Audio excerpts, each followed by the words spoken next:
यात्रा ऑनलाइनના સીઈઓ ધ્રુવ શ્રીંગી આપણી સાથે। ध्रुव, गुड आफ्टरनून, बहुत बहुत स्वागत है आपका सीएनबीसी बाजार पर। और सबसे पहले शुक्रिया हमारे साथ जुड़ने के लिए। लिस्टिंग के बाद पहला रिजल्ट जो है वो आता हुआ हमने देखा है और इंटरेस्टिंग नंबर्स हैं। तो सबसे पहले तो ओपनिंग कमेंट्स कैसे देखे आपने नंबर्स को, और उसके बाद हम डिटेल में चर्चा की शुरुआत करें। Sir, good afternoon. जी, बहुत-बहुत धन्यवाद मुझे अपने शो पे लाने के लिए। आपने जैसे देखा होगा हमारे नंबर्स काफ़ी स्ट्रॉन्ग थे। हमारी इंडस्ट्री में काफ़ी स्ट्रॉन्ग टेलविंड्स हैं। ट्रैवल इंडस्ट्री काफ़ी अच्छे से ग्रो कर रही है। इस साल में अगर आप देखें ईयर ओवर ईयर इंडस्ट्री की ग्रोथ हुई करीबन 14.8% और यात्रा की ग्रोथ डोमेस्टिक एयर ट्रैवल में हुई करीबन 42%। सो हम इंडस्ट्री से काफ़ी तेज़ ग्रो कर रहे हैं। सो दोनों चीज़ों का हमें फ़ायदा हो रहा है। हम एक ऐसी इंडस्ट्री में हैं जो एक अच्छे रेट पे ग्रो कर रही है और इंडस्ट्री के अंदर हम उससे भी ज़्यादा तेज़ रेट पे ग्रो कर रहे हैं। उस ग्रोथ के बेसिस पे पैसेंजर ग्रोथ नंबर के बेसिस पे हमारा रेवेन्यू जो था ऑपरेशन से वो बढ़ा करीबन 24% और हमारा एबिटा जो है वो बढ़ा करीबन 28%।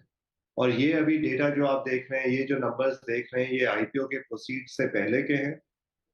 हमने आपने जैसे बताया, ये हमारी पहली अर्निंग्स है। हमारा सक्सेसफुल आईपीओ कंप्लीट हुआ 28 सितंबर को लिस्टिंग हुई। तो आने वाले महीनों में हम और ज़्यादा इम्प्रूवमेंट देखेंगे, जैसे कि हम आईपीओ के प्रोसीड्स को यूज़ कर पाएँगे बिज़नेस को आगे ग्रो करने के लिए। ठीक है सर। अब जैसे आपने बताया कि इंडस्ट्री जो है वो काफ़ी अच्छे से ग्रो कर रही है। ऐसी स्थिति में जो ग्रोथ इंडस्ट्री ने देखा है, मार्जिन में हम किस प्रकार से ग्रोथ देख रहे हैं, या उसको स्टेगनेंट देखा है आपने? जो फीस होती हैं उनमें कोई बढ़ोतरी आपको देखने मिली है सर? सो फीस अभी जो है वो अर्निंग लेवल काफ़ी कांस्टेंट रहे हैं, कंसिस्टेंट रहे हैं, जी। स्पेशली एयर ट्रैवल में। होटल्स में थोड़ा चेंजेस आ रहे हैं, वहाँ हम थोड़ा इम्प्रूवमेंट की एक्सपेक्टेशन कर रहे हैं अगले सेकंड हाफ में। बट एयर ट्रैवल की मार्जिन जो है वो ब्रॉडली कंसिस्टेंट ही रहेंगी, जैसे हमने देखा। सो हमारी एक्सपेक्टेशन ये है कि एयर ट्रैवल की मार्जिन 6.5 और 7% के बीच में रहेंगी और होटल्स की जो है वो 12.5 और 13% के बीच में रहेंगी। ठीक है सर। अच्छा, अब जैसे हमने भी देखा था कि एक काफ़ी अच्छा ट्रैक्शन, काफ़ी अच्छा ग्रोथ जो है वो हमारा पूरा इंडस्ट्री जो है वो देख रहा है। ऐसी स्थिति में जो टैक्स वगैरह थे और पोस्ट जीएसटी क्या सिनेरियो रहा है, सबसे पहले तो मैं वो समझना चाह रहा हूँ। क्योंकि पर ट्रांजैक्शन जो भी चार्जेस वगैरह लगते हैं टैक्स वगैरह के, उससे कोई सेंटिमेंटल इम्पैक्ट नहीं आया है, लेकिन इससे इंडस्ट्री थोड़ी स्ट्रीमलाइन ज़रूर हुई है। ये जो परिवर्तन कोई आया है, नहीं आया, या कैसे आपने देखा जीएसटी का इम्प्लीमेंटेशन होने के बाद इस इंडस्ट्री को ग्रो होते हुए पर्टिकुलरली, ये मैं थोड़ा समझना चाह रहा था सर। बहुत बढ़िया सवाल है। और इंडस्ट्री जो है जी। काफ़ी हद तक रेगुलराइज़ हुई है जीएसटी के आने के बाद से। सो अगर आप पिछले 5 साल में देखें, ये इंडस्ट्री एक ऐसी इंडस्ट्री थी जहाँ बहुत सारे छोटे प्लेयर्स हुआ करते थे। ये एक ऐसी इंडस्ट्री थी जहाँ चीज़ें ज़्यादा स्ट्रीमलाइन और रेगुलराइज़ नहीं हुआ करती थी।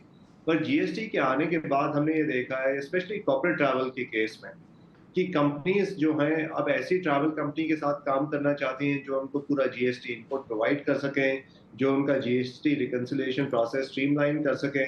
सो ये एक बहुत ही अच्छा कदम है इस इंडस्ट्री को स्ट्रीमलाइन करने के लिए और इसको सही रास्ते पे लाने के लिए। हमें एक्चुअली इसका काफ़ी फ़ायदा हुआ है। अगर आप हमारा कॉर्पोरेट ट्रैवल बिज़नेस देखें, पिछले 5-6 सालों में हमारा कॉर्पोरेट ट्रैवल बिज़नेस काफ़ी अच्छे से ग्रो हुआ। अगर कोविड का मैं पीरियड छोड़ देता हूँ बीच में, और एक रीज़न उसकी इतनी ज़बरदस्त ग्रोथ का ये था कि कंपनीज़ को चाहिए था एक पार्टनर जो जीएसटी कंप्लायंस पूरी तरह से उनकी मीट कर सके। और वहाँ टेक्नोलॉजी और टेक्नोलॉजी सॉल्यूशंस जो हमने बिल्ड करी हैं, वो हमारे कस्टमर्स की नीड्स को बड़ी अच्छे से सॉल्व कर पाती हैं। तो इसीलिए हमने देखा है कि काफ़ी जीएसटी से तरक्की हुई है और इंडस्ट्री काफ़ी ऑर्गेनाइज हुई है जीएसटी आने के बाद। ठीक है सर, बहुत अच्छे से आपने समझाया। अब मैं समझना चाह रहा था कि यहाँ से आगे क्या? ये इंडस्ट्री जिस तरह से ग्रो हो रही है, नो डाउट नए-नए टेलविंड्स जो आपने कहा उसके बाद के इफ़ेक्ट्स भी आना शुरू होगा। अभी तो हम देख रहे हैं सो फार Q2 भी काफ़ी अच्छा जा रहा है, और Q3 के लिए भी बहुत सारे एंटिसिपेशंस हैं। जिसे पहले रिवेंज ट्रैवल कहा जा रहा था, अब वो लोगों की आदत बन चुकी है। तो ये मैं थोड़ा-सा फ़ोरसाइट आपसे समझना चाह रहा था सर। जी, अगर आप देखें जो ministry of aviation, civil aviation जो कह रहे हैं, पिछले साल करीबन 140 मिलियन लोग या 1 करोड़ 40 लोगों ने डोमेस्टिक एयर ट्रैवल किया। अब एक्सपेक्टेशन ये है कि ये 140 करोड़ का, सॉरी 14 करोड़ का नंबर एक्चुअली बढ़ के 40 करोड़ हो जाएगा अगले 10 साल के अंदर। सो हम 14 से 40 जा रहे हैं, ऑलमोस्ट 3 गुना ग्रोथ देख रहे हैं डोमेस्टिक एयर पैसेंजर मूवमेंट के अंदर अगले 10 साल में। अगर आप नंबर ऑफ एयरक्राफ्ट भी देखें इंडिया में, आज की डेट में करीबन 700 एयरक्राफ्ट हैं और ऑलमोस्ट 2000 और एयरक्राफ्ट की एयरलाइन ने ऑर्डर्स प्लेस किए हुए हैं। सो ये एक ऐसी इंडस्ट्री है जहां जैसे जैसे कंज्यूमर की इनकम बढ़ती जा रही है, डिस्पोजेबल इनकम बढ़ रही है, लोग ज्यादा से ज्यादा ट्रैवल कर रहे हैं, रिवेंज ट्रैवल अब एक नया नॉर्म बन गया है।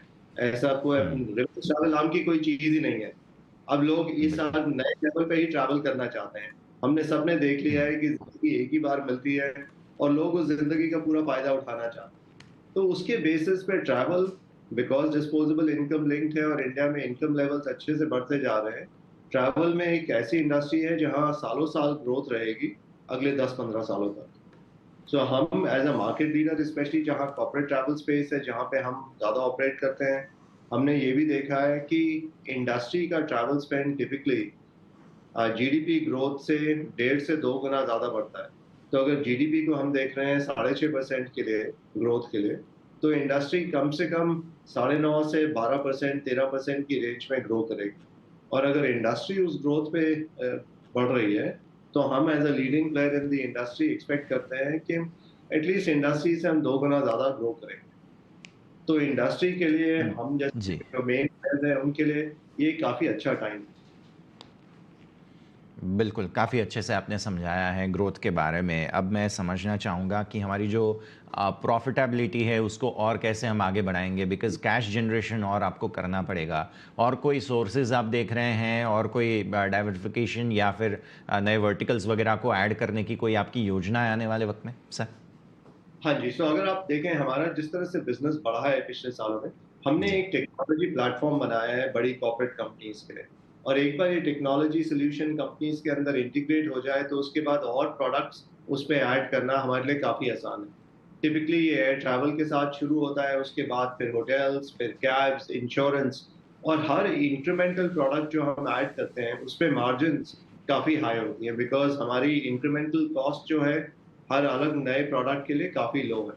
तो उसके बेसिस पे ये क्रॉस सेल जैसे बढ़ता जाएगा, हमारी एक्सपेक्टेशन है कि ऑपरेटिंग मार्जिन्स इंप्रूव होती जाएंगी। आज की डेट में अगर आप ऑपरेटिंग मार्जिन्स देखें, हमारी एबिटा मार्जिन्स करीबन 16% है। हमारी एक्सपेक्टेशन है कि अगले 2 से 3 साल के अंदर ये 20% तक पहुंच जानी चाहिए, जैसे जैसे क्रॉस सेल बढ़ता जाएगा। इसके अलावा हम नए सॉफ्टवेयर सॉल्यूशंस भी देख रहे हैं, क्योंकि हमने ये देखा है कि कंपनीज काफ़ी तेज़ रेट पे हिंदुस्तान में डिजिटाइज होना चाह रही हैं। तो सॉफ्टवेयर सॉल्यूशन जैसे एक्सपेंस मैनेजमेंट हो गए, ट्रैवल बजटिंग मॉड्यूल्स वगैरह हो गए, जो कंपनीज के स्पेंड लेवल को ऑर्गेनाइज कर सकें, ऐसे नई सर्विसेज भी हम अपने कस्टमर्स के लिए रोल आउट कर रहे हैं। बहुत अच्छे से आपने समझाया सर। अब मैं समझना चाहूँगा, क्योंकि हम बी टू सी सॉल्यूशंस भी देते हैं और बिज़नेस टू बिज़नेस सॉल्यूशंस भी हम देते हैं। तो इन दोनों के बीच में क्या फ़र्क है बिज़नेस में? या तो कहें कि किस प्रकार की प्रॉफ़िटेबिलिटी मार्जिन्स क्या होते हैं यहाँ पर? ये अगर आप हमें थोड़ा समझा सकें, तो किस प्रकार का डिफ़रेंस रहता है इन दोनों वर्टिकल्स के बीच में? हाँ जी, अगर आप बी2सी देखें, बी2सी थोड़ा ज़्यादा कम्पिटिटिव लैंडस्केप है, वहाँ जी। कस्टमर हमेशा डील देख रहे होते हैं। हम एज़ हिंदुस्तानी, एज़ इंडियन हुँ। कस्टमर हमेशा बड़े सेंट्रिक और डील फोकस्ड हैं। तो वहाँ पे स्केल है, पर प्रॉफिट मार्जिन्स जो हैं वो थोड़ा-सा कम है। वहाँ प्रॉफिट मार्जिन्स जो हम देख रहे हैं, वो करीबन मिड से हाई सिंगल डिजिट्स में है। जबकि अगर हम कॉर्पोरेट ट्रैवल देखें, वहाँ पे एक टेक्नोलॉजी सॉल्यूशन है जो कंपनीज़ के अंदर इंटीग्रेट होता है। वो एक काफ़ी स्टिकी प्रोपोज़िशन है कस्टमर्स के साथ, वहाँ मैंडेट रहता है कि सारा ट्रैवल स्पेंड उसी पे ही होगा। तो उसके थ्रू प्रॉफिट मार्जिन्स जो हैं, वहाँ ज़्यादा हैं। वहाँ प्रॉफिट मार्जिन्स हम 20% के आस-पास देखते हैं।